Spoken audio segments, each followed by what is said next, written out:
This is Grandmaster Boris Alterman and you're watching Gambit Guide.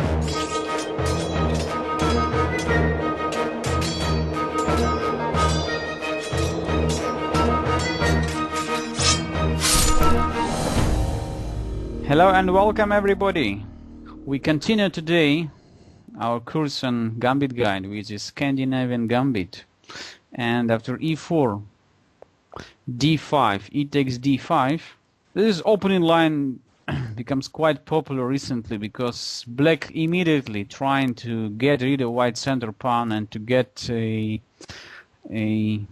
would say, free development of all his pieces, especially the light square bishop, which is just having a trouble in such opening like a French defense. So, but in case of queen takes d5, which is quite normal in the Scandinavian defense, black's queen just gets into the game too early, which white can use quite easily with the move knight c3, so attacking the black's most powerful piece, and of course moving once again the black's queen from the center.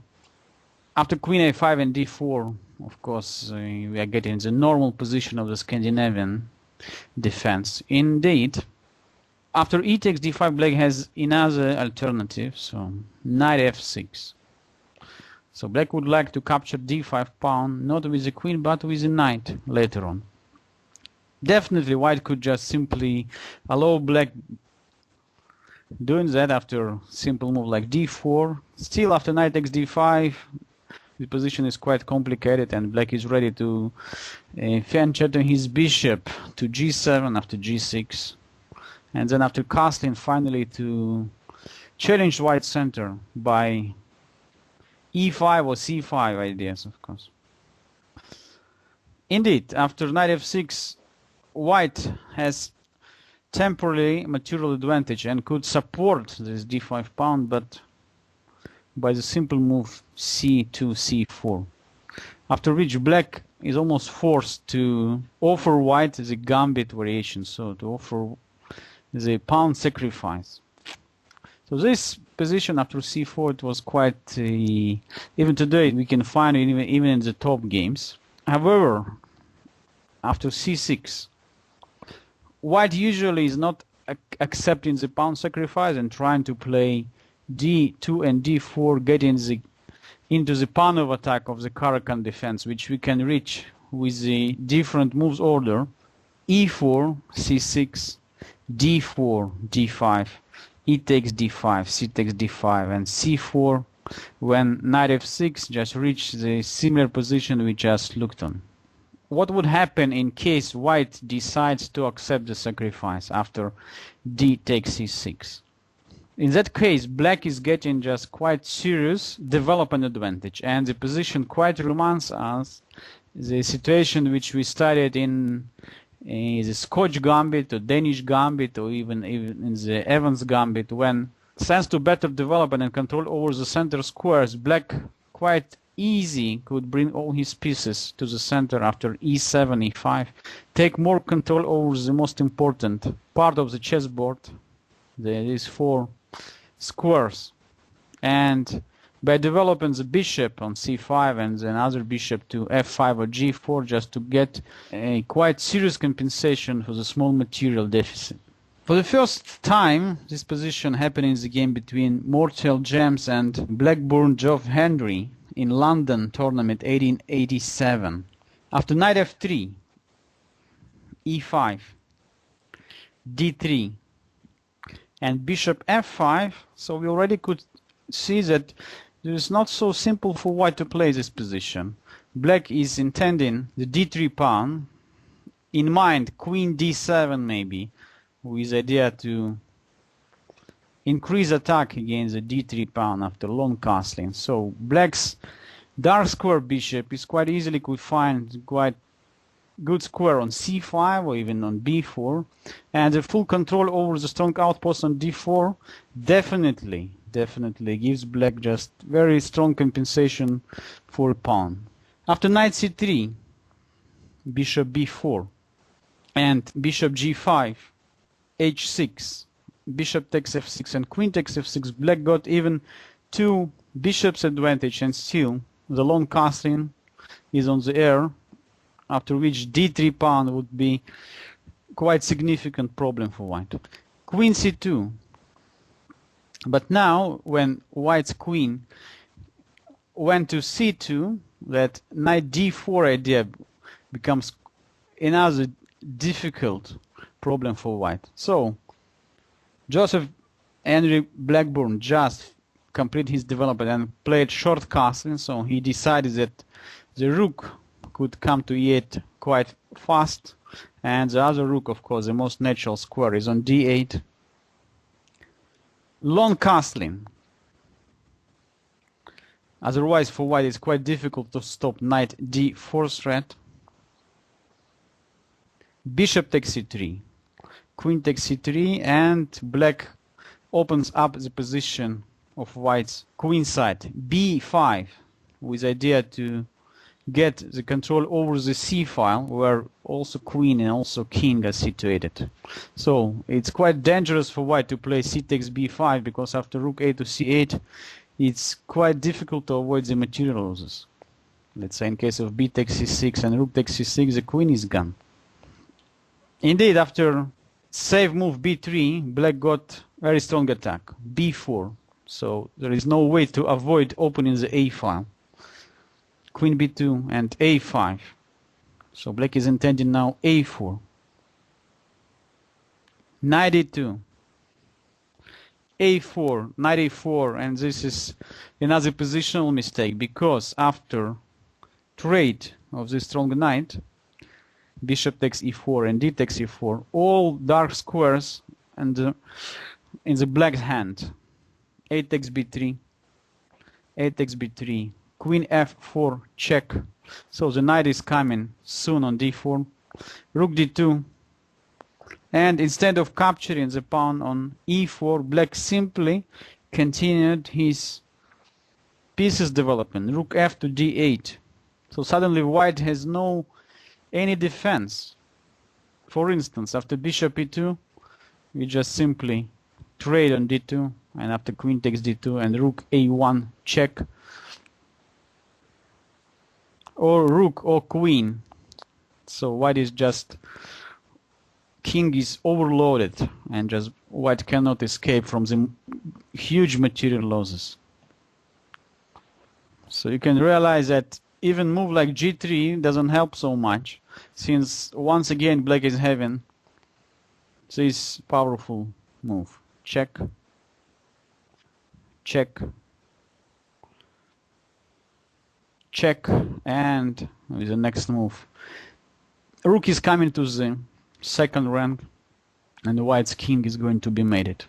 So we can see that already first game played with the Scandinavian gambit showed us a great potential, and quite naturally, I would say, black got very strong compensation for the pawn, thanks to just great development. And when white made one mistake, not following the opening principles, not developing his pieces, but played once again with the same pieces, black quite easily realized his great positional advantage.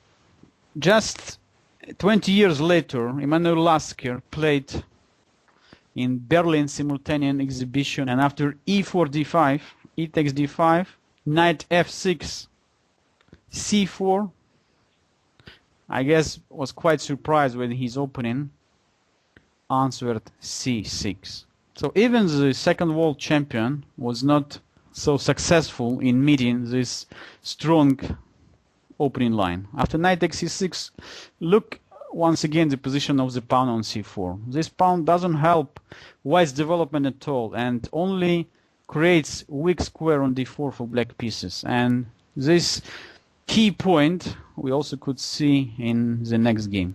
So first of all, Lasker decided simply continue developing on his pieces after knight c3, but e5, d3, bishop c5, bishop e3, trying to exchange the pieces, and knight d4. So black is still playing for this d4 outpost. It's clear that white just simply cannot capture on d4. After e takes d4 and then bishop comes with a check to b4, white's king is under very unpleasant threats. After knight f3 and knight g4, black is intending to capture the bishop on e3. Bishop takes d4. Only now e takes d4 and knight e4. Bishop b4 check, knight fd2, and definitely black is not going to attack immediately the knight after f5, since the bishop on b4 is hanging, and with a quite simple combinations, quite simple double attack, which we already studied in our lectures. Queen a4 check, white simply gaining the already now decisive material advantage. The bishop on b4 just gone. So instead we continue and follow the opening principles. Make castling, short castling. Bishop e2, definitely white has to develop his pieces, and now suddenly came knight e3 move.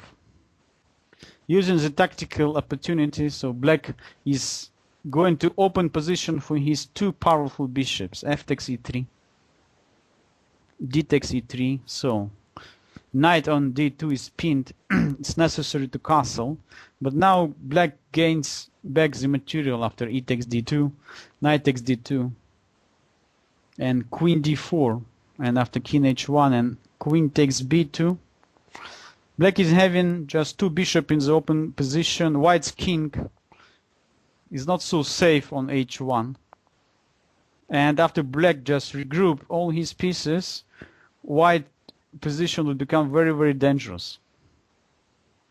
So clear that after the opening, the last year's opening just got very promising position.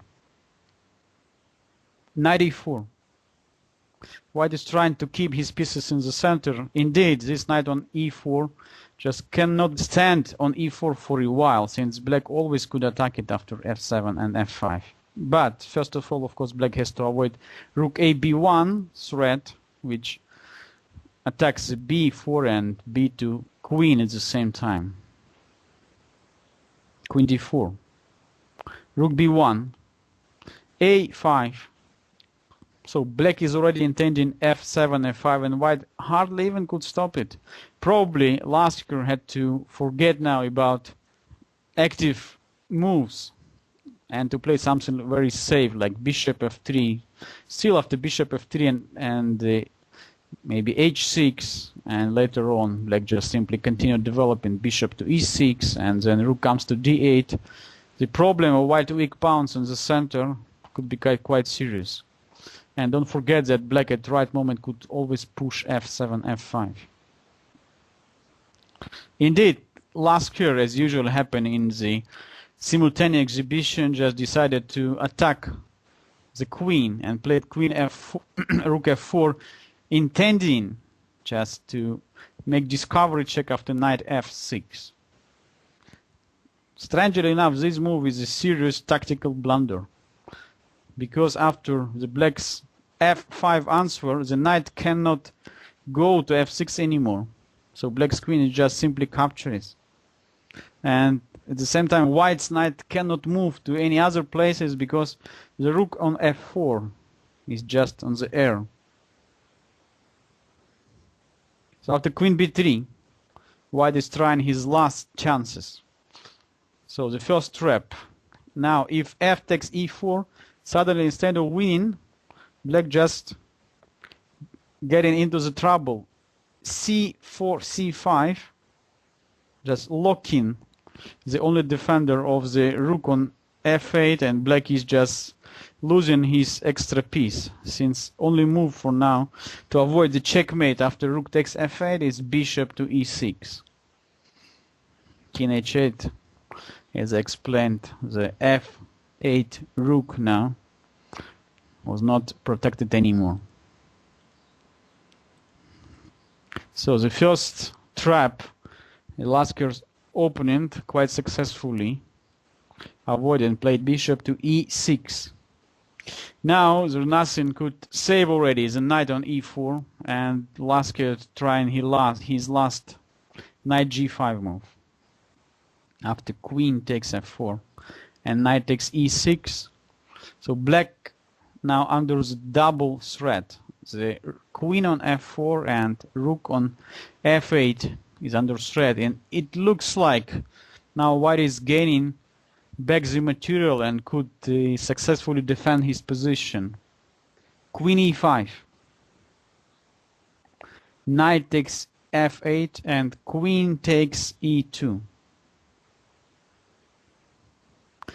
The knight is trapped now. Only escape is a d7 square.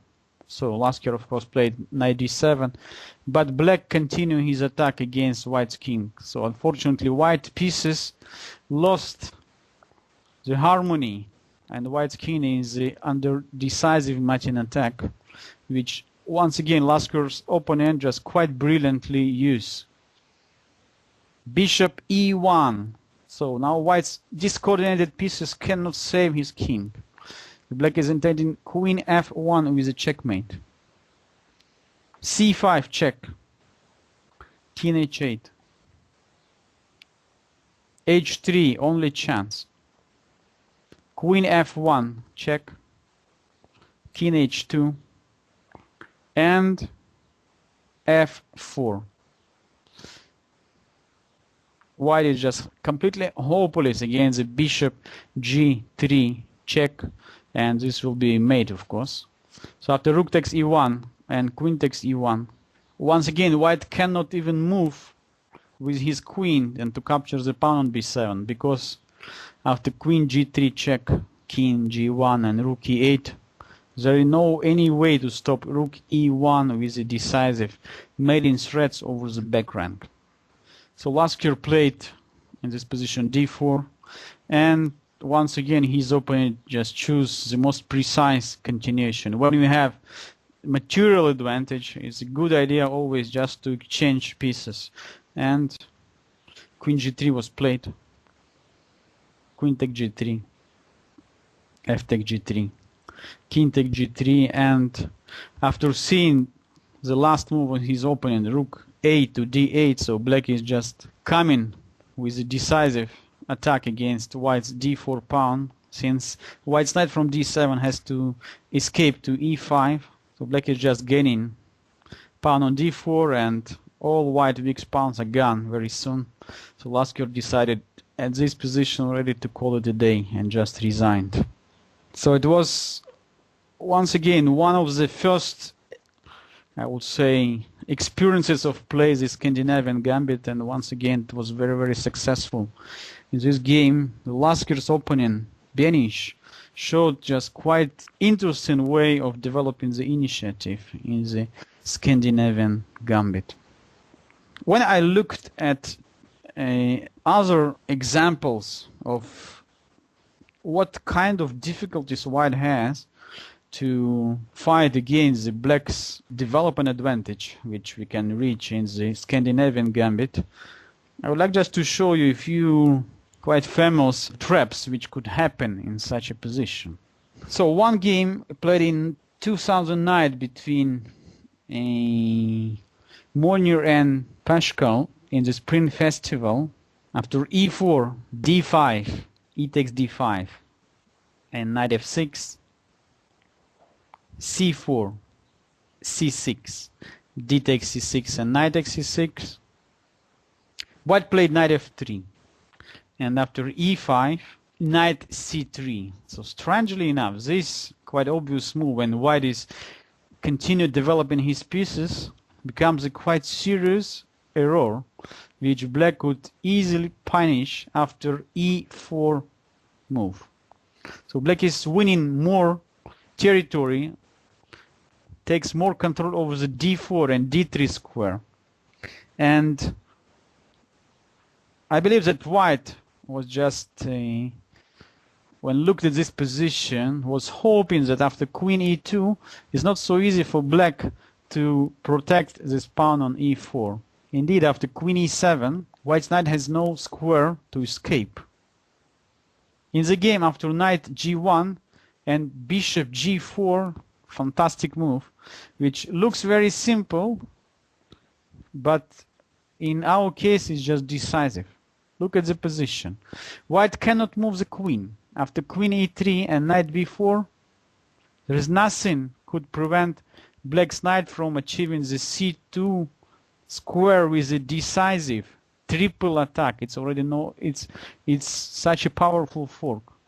So if queen is going to somewhere to f4, knight c2 is a checkmate. Rook b1, knight c2, checkmate. f3, knight c2, winning a queen for nothing. So it means that white is having only move in this position is f3 move. But still after knight comes to d4 at that time, attacking the queen on e2, there is no way to escape. Queen e3 once again would be met by knight c2, check. And queen f2 will be met by e takes f3 with a check. After king d1 and f takes g2, white is just losing all his pieces.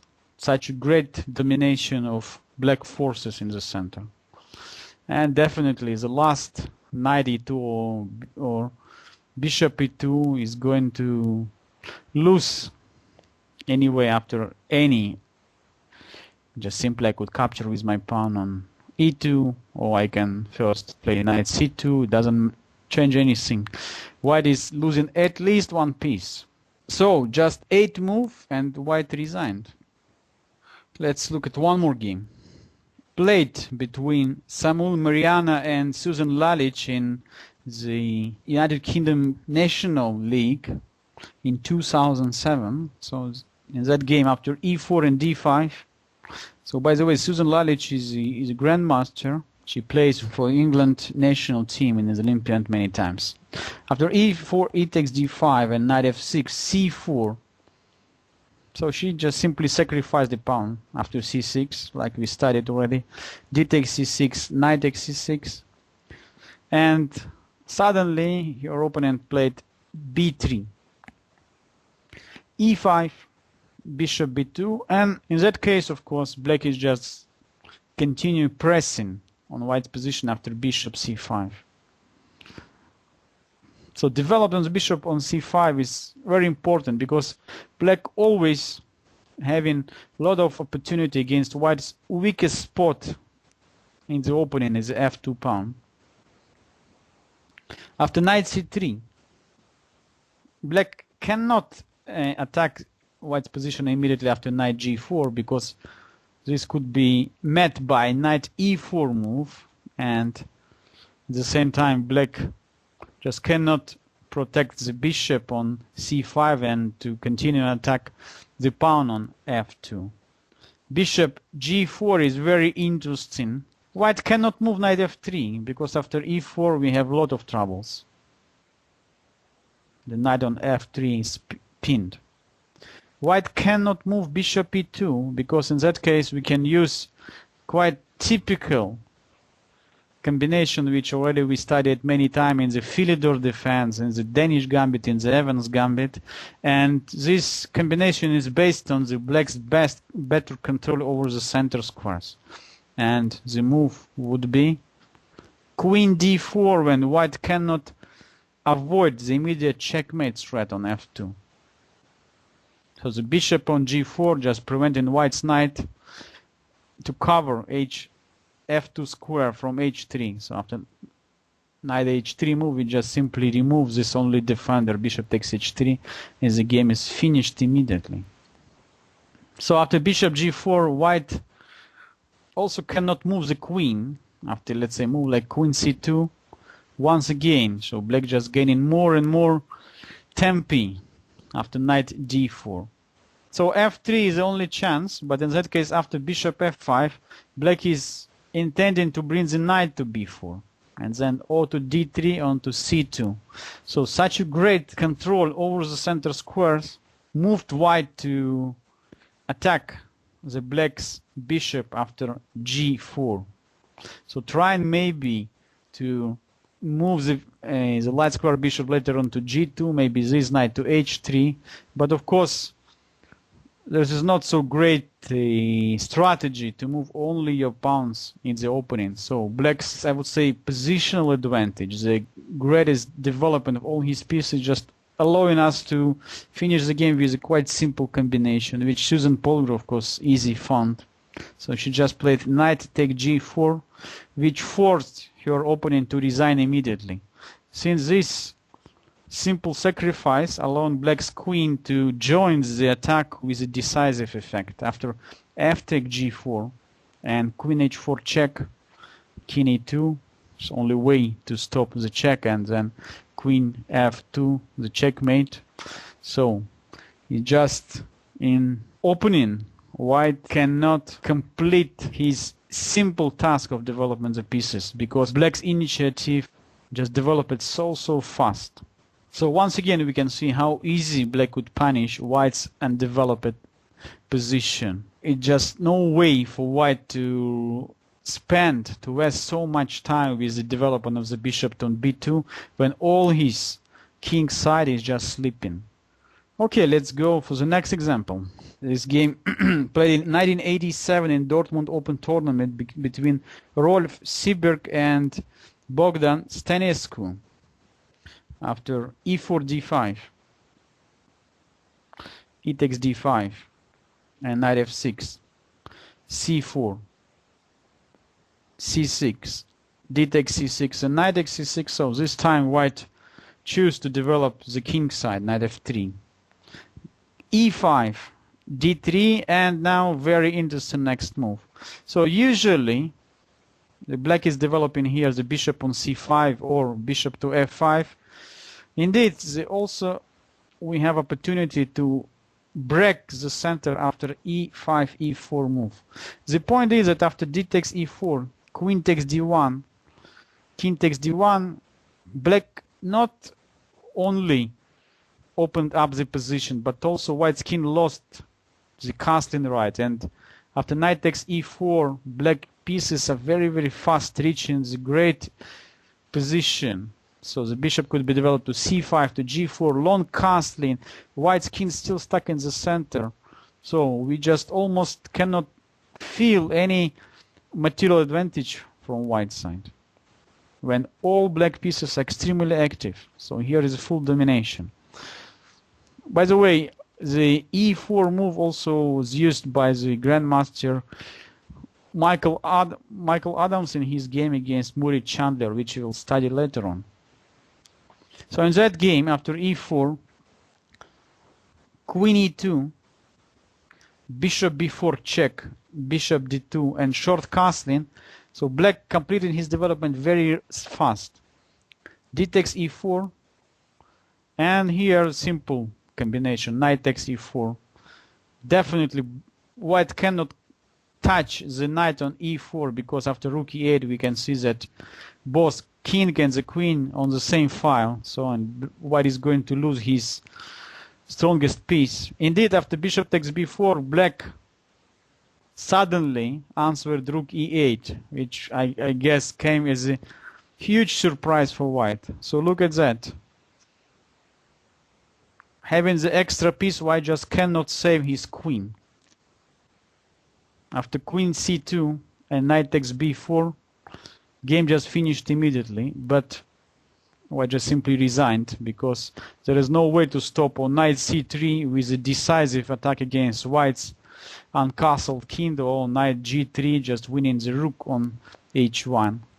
Indeed, even after the strongest move like bishop a3, and black could even now continue simply developing all his pieces after bishop g4, white is completely lost. But of course we also could win the queen by move like knight f6. So strangely enough, just after 10 moves after rook e8, white already could resign. So once again we can see very powerful weapon, Scandinavian gambit. So in the next lecture I would like to carry on with more, I would say, interesting games which short games, of course, also. I would say miniatures, when black just showed the great potential of the Scandinavian attack, Scandinavian gambit. But also I would like just to show you some games played by strong opening on the top level tournaments when the Scandinavian gambit was used very successfully. It's Grandmaster Boris Alter. On my ICC handle is Oriela. For more videos on Gambit Guide, you can find on chess.fm.